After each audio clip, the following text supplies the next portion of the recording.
الحمد لله الحمد لله رب العالمين والعاقبة للمتقين والصلاة والسلام على سيد الرسل وخاتم النبيين وعلى آله وأصحابه أجمعين، خصوصا على الخلفاء الراشدين المهديين.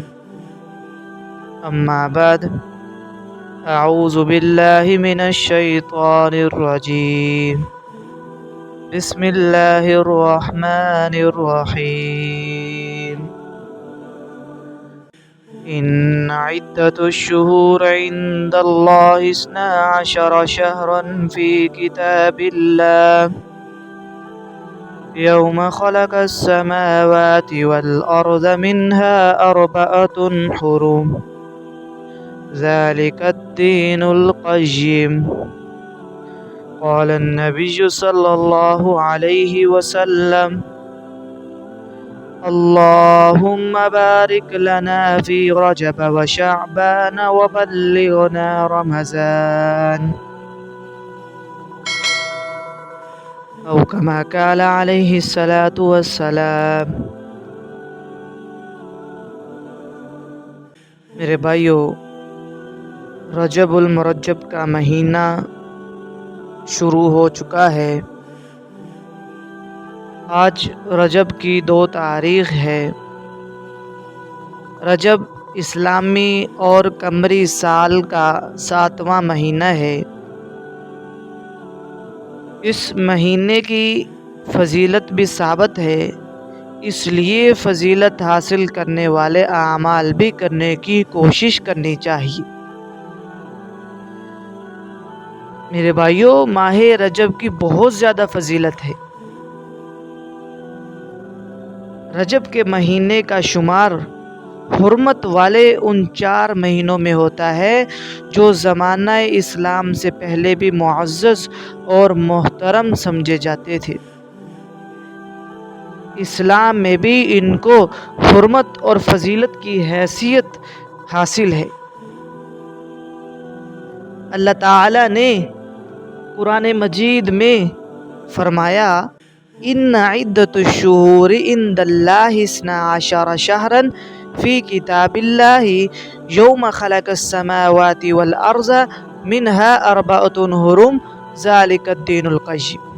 بے شک اللہ تعالی کے نزدیک اللہ کی کتاب میں سال کے مہینوں کی تعداد 12 ہے، جس دن سے اللہ تعالی نے آسمانوں اور زمین کو پیدا کیا ہے۔ اس دن سے سال کے مہینوں کی تعداد 12 مقرر ہے، اور پھر ان 12 مہینوں میں سے 4 مہینے حرمت والے ہیں۔ یہ 4 حرمت والے مہینے کون سے ہیں؟ یہ 4 حرمت والے مہینے ذوالقعدہ، ذوالحجہ، محرم اور رجب ہیں، اور ان کی حرمت کا حکم حضرت ابراہیم علیہ السلام کے دور سے چلا آ رہا ہے۔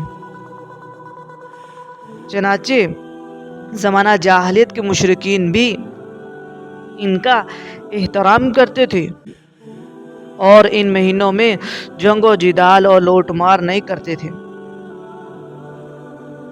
اور اس مہینے سے متعلق ایک عمل یہ ہے کہ اس کی پہلی رات میں دعا کا اہتمام کرنا چاہیے۔ اس رات میں دعا قبول ہوتی ہے۔ حضرت عبداللہ بن عمر رضی اللہ تعالیٰ عنہ سے روایت ہے: 5 راتیں ایسی ہیں جن میں دعا رد نہیں کی جاتی: جمعے کی رات، رجب کی پہلی رات، شعبان کی 15ویں رات اور عیدین کی راتیں۔ میرے بھائیوں، رجب کے مہینے کے بارے میں اللہ کے نبی صلی اللہ علیہ وسلم کی ایک یہ دعا بیان کی جاتی ہے کہ جب رجب کا مہینہ شروع ہوتا تو نبی کریم صلی اللہ علیہ وسلم یہ دعا فرمایا کرتے تھے: اللہم بارک لنا فی رجب و شعبان و بلغنا رمضان۔ یعنی اے اللہ، ہمارے لیے رجب اور شعبان کے مہینے میں برکت عطا فرمائیے اور ہمیں رمضان تک پہنچائیے۔